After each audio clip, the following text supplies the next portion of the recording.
Hellblazer podcast.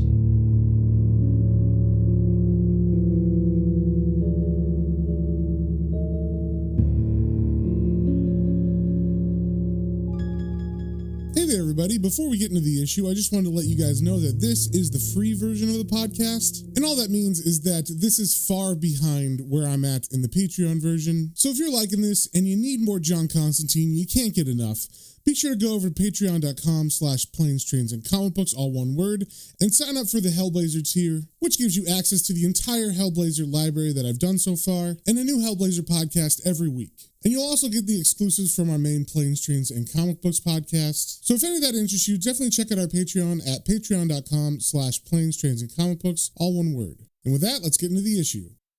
Today, we are reading Hellblazer number 20. And just a little recap before we get into it.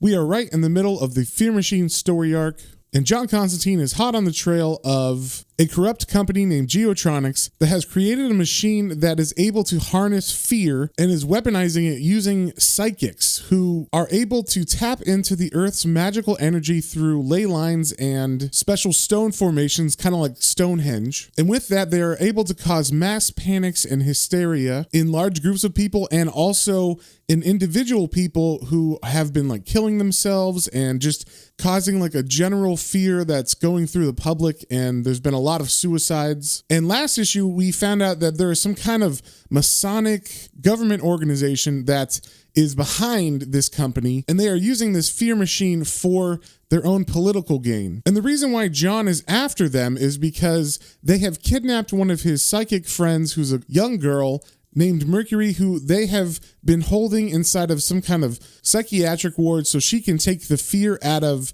mentally disturbed people and then put it inside of the fear machine. And in the last issue, we saw her gaze inside of this fear machine, and it seemed to be growing beyond the control of the Geotronics company and the Masonic organization, and they haven't really recognized that, so it seems like this fear machine is getting out of their control without them knowing it. And before we get into it, we got the cover here. We see there is like a geometric box that looks kind of like a prison cell because there's like bars on a window, and then we see there's like a apparition of a man holding their head like they have some kind of ailment or something.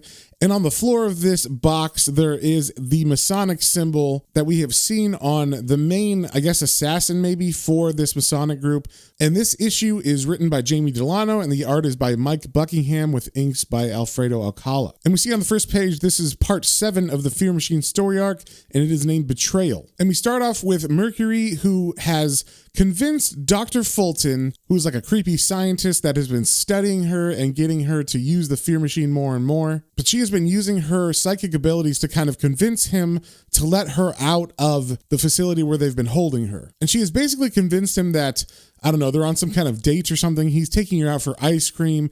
And this was all part of her plan. Like she was trying to kind of seduce him because she can read his mind and knows that he's been like creepily watching her and stuff. And he's got some weird attraction to her. It's kind of sexual, but also kind of like he's just super lonely. And it's just super creepy overall. So as he's getting her ice cream, she like makes a break for it. And she's just like, Dr. Fulton, can you hold my ice cream? I have to go to the bathroom. I won't be long.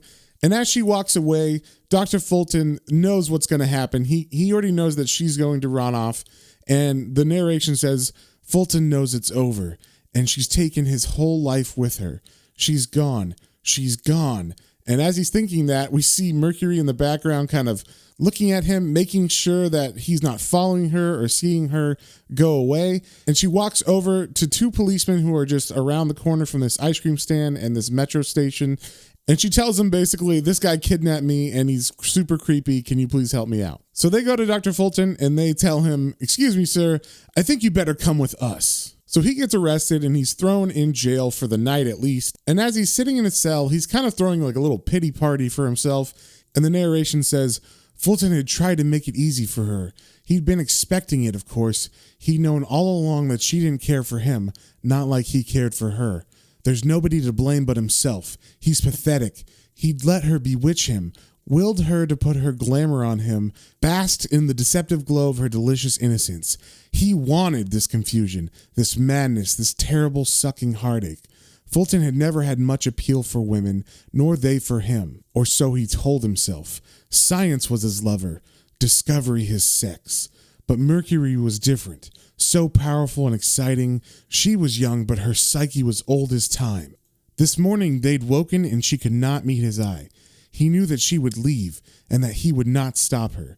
She would be free and they would kill him for it. And then we cut to John, who is walking with Inspector Talbot, who accidentally stumbled upon this Masonic organization within the government when he was just looking at normal corruption within the police force. So to punish him, the organization began to send him letters in the mail that were threatening and saying that they're going to kill him or kill his family. And this drove his wife to suicide. So he's now working with John side by side in order to bring down this corrupt organization.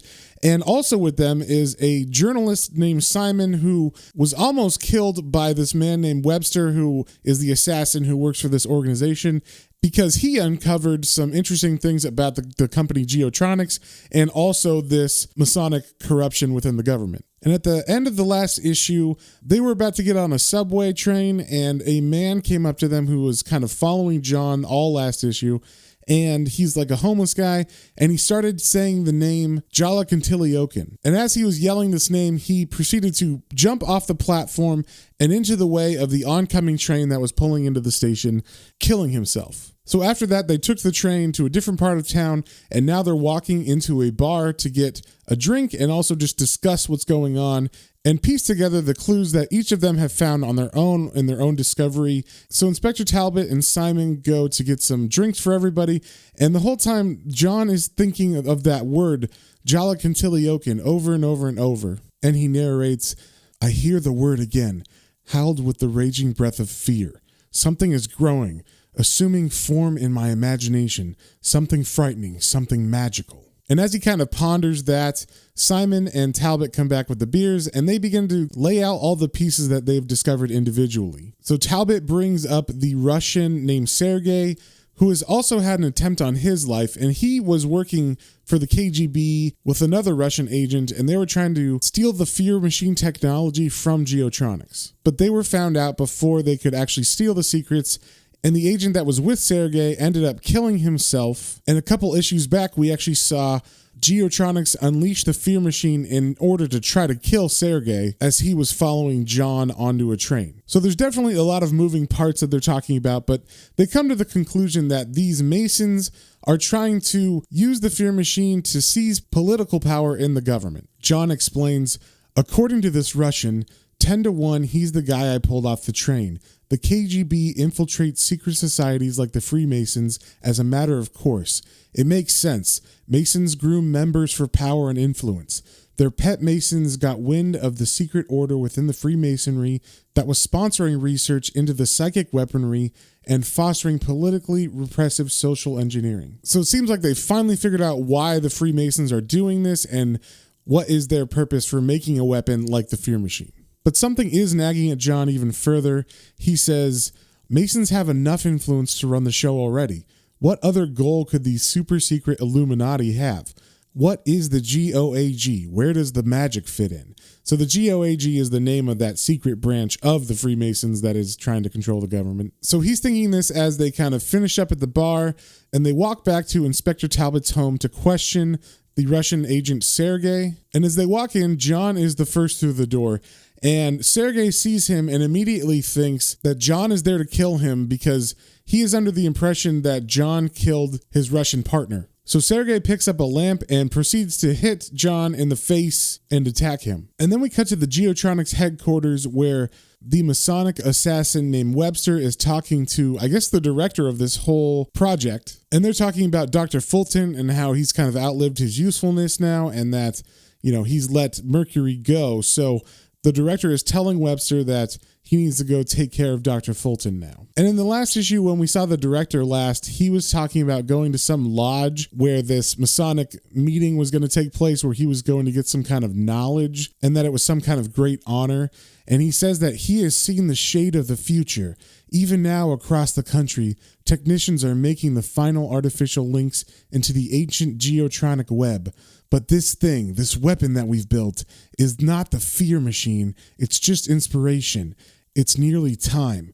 Such a grand and subtle scheme. Everything fits into the purpose. We fan the flames, and when the fires have burned, the phoenix rises from the ashes. So he seems to be talking about something that's more than just some political power grab or something. He now has knowledge of something evil that's going to rise from the ashes. Like the fear machine is just the beginning of this plot. Something greater is about to emerge. So after their conversation, Webster leaves, presumably to go kill Dr. Fulton. But he actually goes into another wing of the facility towards where they keep the mental patients that they steal the fear from in order to feed the machine. And as he's walking down the halls, we get some narration from him that reveals that he is more than just the assassin for the secret society. The narration says, "The director thinks he knows secrets. He thinks Webster is a servant, a brute, a killer for sharper minds to wield. But it is passed down thus. The priests move unseen among the flock." So it seems maybe he's some kind of magic priest or something that is just presenting himself as some kind of assassin for the director. So he gets to the patient areas and he begins to look in the windows of the rooms where they're holding the mental patients. And he's looking at them one by one, like he's trying to make a decision of which one to pick. So once it seems like he's made his decision, he walks into the room where they finally finished construction on the holding tank for the fear machine. This is the tank that we saw last issue where Mercury actually peered inside of it, and she saw a very large blob of fears and nightmares that have been collected from all these different mental patients. And that blob seemed to have been growing on its own and getting more powerful. And as he walks into the room, he begins to lay out instruments and kind of set up for some kind of ritual. And the narration says, "It is good. The craftsman's work has been completed. Excitement rumbles through him like a growing storm. This usurping world has rolled over, belly up, tickled and teased to the most ancient sacred formula. Tonight this temple will be consecrated and the devotions begin, by his will and in his name." And then Webster yells out, "Jala Cantiliokin." And then we cut back to John Constantine, who is just recovering from getting hit on the head with a lamp. And Inspector Talbot is trying to calm Sergei down and tell him, look, John's a good guy, he's with us. And basically they catch him up on what's been going on. And once again, they all start to discuss their pieces of the puzzle and put it together with what Sergei has found out. And it becomes clear to John that everybody else in the room isn't really aware of the magical side of this. He's trying to convince them that there is a magical component to this, but they don't believe him. They just think it's some kind of government corruption with this Masonic order. But John knows better, and he kind of thinks to himself, how can you explain that it all fits together, even though you don't know how? How can you convey something huge when your facts are so tiny and your instincts are so vague? You need a fine nose to detect the subtle taints of this oppressive perfume which drapes us with the weight of lethargy. We're from completely different worlds, but we've all been brushed by the circling shade of something fierce and felt the threat tug at our spines. And as he's thinking this, we get a zoom out from London and we see the whole city, and above it you see some kind of dark clouds forming, and there's like an evil face kind of laughing above the city. And then we cut to a man we haven't really seen too much in this story arc, but we've seen him in little doses.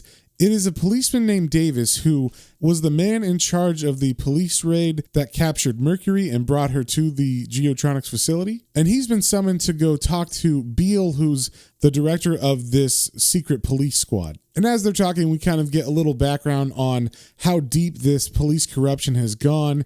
And Beale is kind of giving a nationalistic speech to Davis about the kind of riffraff that they want to get out of this society. He says, "For months now, the Black Squad has been softening up the peripheries of society, the radical left, libertarian intellectuals, peaceniks, hippie travelers, gays, druggies, football supporters, strikers, blacks." And Davis replies, "Scum." And Beale continues, "We've been harassing them, beating them up, making them afraid and making them angry, shaking out their leaders. We need them to be angry, but we need them to be disorganized. You need to take out the leaders. Tell me, Davis, are you familiar with the concept of death squads?" And Davis is all about that. So Beale sends Davis on a mission to gather a death squad and begin trying to take out the leaders of the opposition. And we find out who the opposition are fairly fast because Davis is saying he knows the address that Beale gave him. He's written letters to this address for months. So he's talking about Talbot's address. He's been the guy that was sending those harassing letters that made Talbot's wife kill herself. So he is on his way to that house with a death squad to take out the leaders, and the leaders being Talbot, Sergei, Simon, and John. In the meantime, we cut back to Webster, who has finished his ritual in the fear machine, and he is now collecting Dr. Fulton from the jail cell in order to kill him. So he takes Dr. Fulton to a bridge, and we've actually seen parts of this scene before in a past issue, specifically when Mercury was looking into the mind of Dr. Fulton and had a psychic flash of Dr. Fulton having a noose placed around his neck and then being pushed off of a bridge. So that is what happens.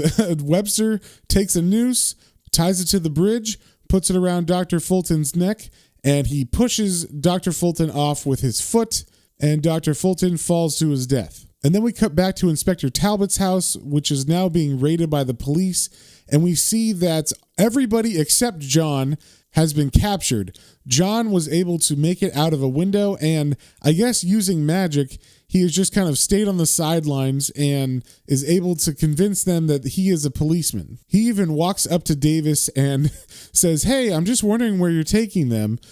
Don't worry, I'm one of you." And he shows a badge, but it's probably not a real badge. It's probably a piece of paper that looks like a badge to them. But because he's just impersonating regular police, they tell him to go piss off. And John tries to follow him, but he can't keep up with them on foot. So John feels pretty disheartened by all this. He says, "It's coming apart again, isn't it? Just when you get a grip, it all turns to bleeding spaghetti. I'm not done yet, though. I may have lost my allies in one fell swoop, but at least I've got a phone number." And that's a phone number he got from Davis, I forgot to mention. When John was impersonating a policeman, Davis said, "Hey, if you've got a problem with anything we're doing, ring the home office. It's extension 238. They'll put you straight through." So he says, when you've got a phone number, you can usually get a name.